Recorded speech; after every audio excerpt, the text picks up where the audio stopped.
up? Before we get started, I got some breaking news.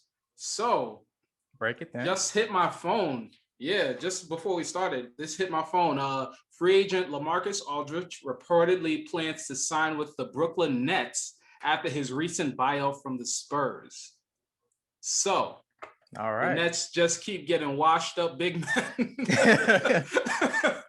Hey, he might not be that washed up. You see Blake Griffin dunking out. That man ain't dunked in 2 years. He put on a Nets uniform. He out here yamming it like he in the 2009 dunk contest or something. Yeah, he was saying y'all must have forgot who I am. Y'all must have forgot. And He Blake forgot. is He forgot that he got to a new team and he suddenly remembered.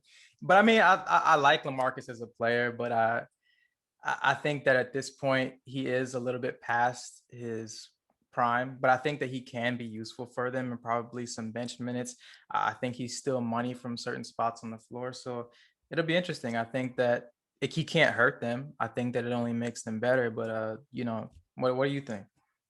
I think that I don't know if he addresses their primary issue, which is defense.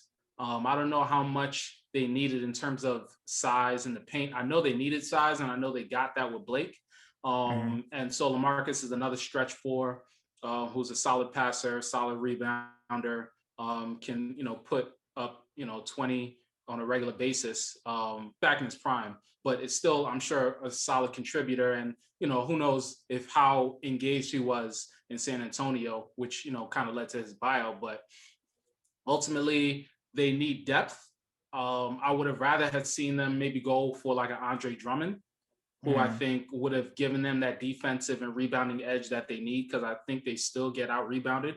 But otherwise, it remains to be seen. As long as LeBron is out and Anthony Davis is out in LA, the league is wide open in terms of who can win a championship. So that's, them adding LaMarcus Aldridge, I don't know if that really moves the needle all that much, to be honest. Yeah. I'm sure they would have rather gotten Drummond, but I think he's waiting out to see what situation he can play in the most and what situation is most advantageous for him in terms of upping his price this offseason. So the Nets may not have been it. So who knows? We'll see if he ends up on LA or if he ends up on the Celtics. We'll see. But go ahead and talk about the NBA trade deadline. There was a lot of moving and shaking. Are there any deals that stand out to you? Yes, my New York Knicks got involved in the trade. There's been rumblings, maybe Oladipo, maybe another, superstar in the East or West Coast, a Bradley Beal or something like that. A lot of rumblings, Lonzo. But Lonzo Ball, a point guard for the future. And we ended up with the grand prize of Terrence Ferguson from the Philadelphia 76ers and got rid of Austin Rivers, who I appreciate because as a Knicks fan, I listen to the press conferences and all the preseason hype and stuff like that. And I love what Austin Rivers had to say about a team and trying to build a culture and be a part of a change. And he wanted to come to New York to do that. And he was a part of a changing regime, but only for 5 months, 6 months. Right. But hey, that's the league, God bless to Austin Rivers. And also the guy that we had on a two-way contract, Izzy Brezdeikis. He was a forward who put up some points and looked kind of interesting in summer leagues, but just couldn't crack that 12-man roster spot. So yeah. So that's trades that I like. I like that because the Knicks didn't really give up too much. They didn't really give up anything at all, to be honest. And I'm glad that they didn't try to sell the farm for some short-term talent, or aging talent. And I'd rather us kind of build properly, and not try to microwave this year. Hopefully we might be able to get a good draft pick. Who knows? Probably not, because we're kind of a middling team like the Bulls used to be. So yeah, overall, I like that trade because we didn't sell the farm. So trade is the Nuggets. They got Aaron Gordon, along with your man. Who else did they get in the trade? So you highlight and you make these notes, and you can't even find what you're looking for. But yeah, so the Magic are sending Gordon and Ford Gary Clark to the Denver Nuggets for Gary Harris, RJ Hampton, and the 2025 first round pick. This trade was so to me because the Nuggets also got JaVale McGee. So between JaVale, Derek, is it not Derek Favors? Who's the other four that they have? Big dude that used to be on the Hawks. Paul Millsap. Paul Millsap. Is he still in the Nuggets? Mm-hmm. Yeah. So between him, Paul Millsap, JaVale McGee, not so much your boy Michael Porter Jr., but he's a forward. Now they get Gordon. That kind of rounds out their front court, and they have a lot of depth. But to me, it's like, okay, who's going to be able to play and who's going to be the primary?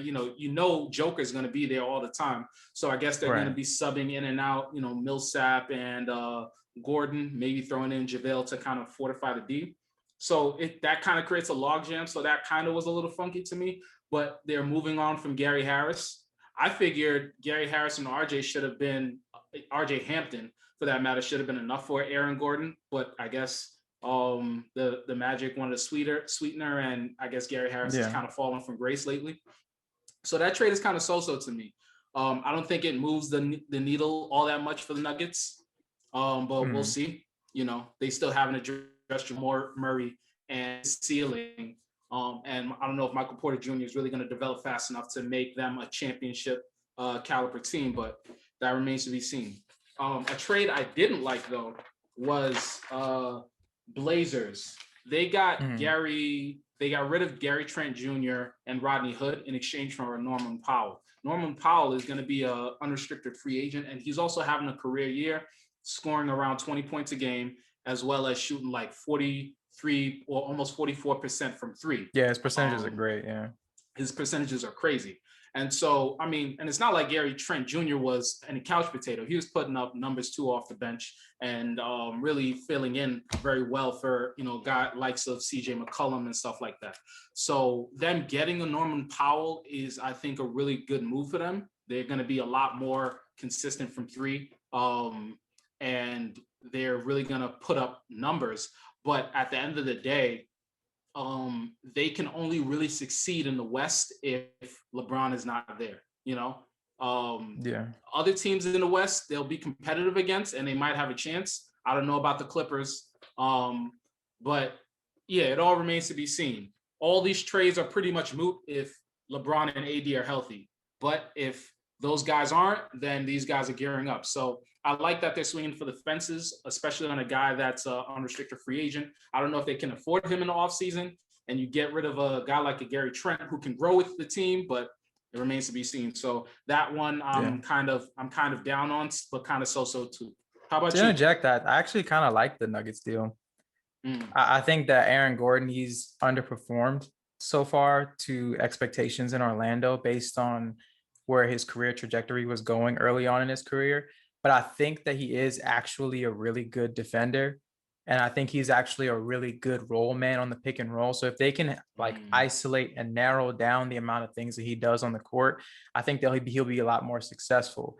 Because I think that what happened with the Nuggets last year, in a lot of cases, they really didn't have anyone on the wing that was actually a good defender. Michael Porter Jr. is incredibly offensively talented, but he got exposed a lot of times last year for his perimeter and interior defense. So I think if you have someone like an Aaron Gordon, who's a better defender, then that kind of shores up that need, And I think that like we see with Blake Griffin and we'll likely see with LaMarcus Aldridge, when you're playing in a winning situation, I think that it kind of enhances your talents. And I think guys give a little bit more, especially when they realize that, okay, I'm not just wasting away in a 8 seed or lower situation. I'm actually getting a chance to progress.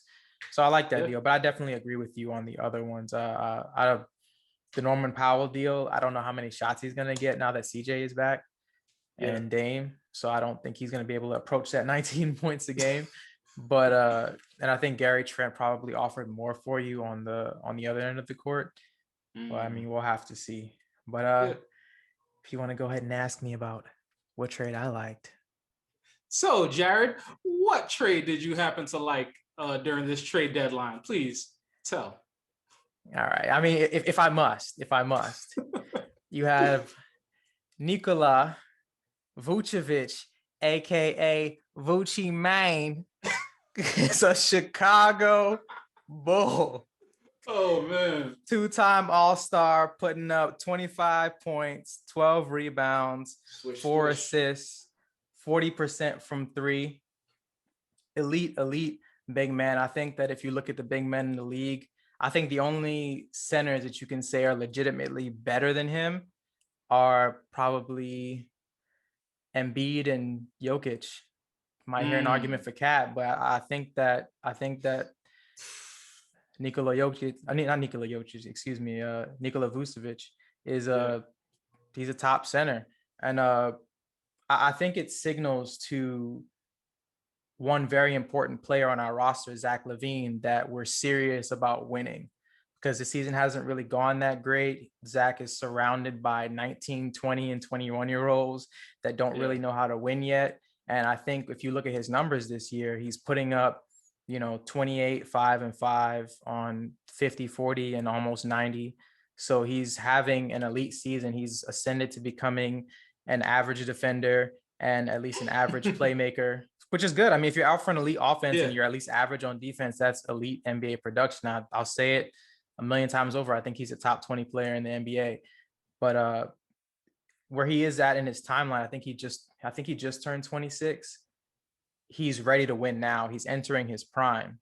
So his timeline doesn't line up with Right. lots of other players on the roster, like a Wendell Carter or a Lauri Markkanen or Kobe White or Patrick Williams, who are young, and even for their ages, in the case of Wendell and Lowry, they're underachieving, and Kobe White as well this season. He's been okay. So, Right. if you're talking about winning, you kind of got to make those sacrifices. So I think that Wendell was a sacrifice, as well as those first two picks.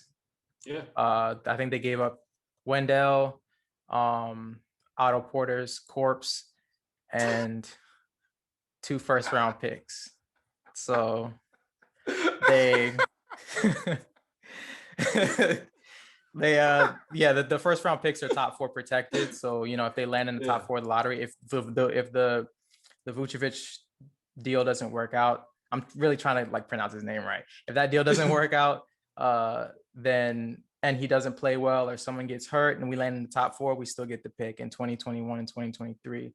So, but if we do make the playoffs and we are better, that pick will very likely land, 17, 18, 19, 20. And in that case, then Vucevic is worth that. Yeah. So I think that was a good deal. I think it takes the Bulls from being a borderline playing team to possibly being able to hit that 5th or 6th seed in the East because of how close the standings are. If you go on a 5-game winning streak, it completely changes your season's outlook. So I think that was great. So that was obviously not just because I'm a Bulls fan, but I think that in terms of where a team was before the deadline and where a team is after the deadline, I think that the Bulls made the biggest positive jump. So that is my favorite deal. And I think I actually agree on our so-so deals. But one organization that I cannot for the life of me understand exactly what they are doing is the Houston Rockets. Yeah. They have squandered literally every opportunity to be a promising organization. Like the Victor Oladipo trade, I'll get to exactly why that's bad as far as the Victor Oladipo end, but they turned Victor Oladipo, even though he hasn't been quite to his standards this season, they turned him into Kelly Olynyk, Avery Bradley, and a pick swap. So I don't know what it is about Pat Riley. I don't know if it's the slick back hair, the suits. They must have been scared of that dude to make that deal, but they must have thought he had mob ties or something to give up that measly package for a former All-Star. And I think Oladipo's going to be a free agent, right? Yes, but my issue with the Oladipo trade is that they acquired him as an asset, but they didn't have to acquire him as an asset in the first place. So they acquired him as an asset when they could have gotten more in the Harden trade, and then they turned that negligible asset into less. So it's you could have had more and you turned that less into even less. So for the Rockets with the James Harden trade, you could have had Karis LeVert instead of Victor Oladipo.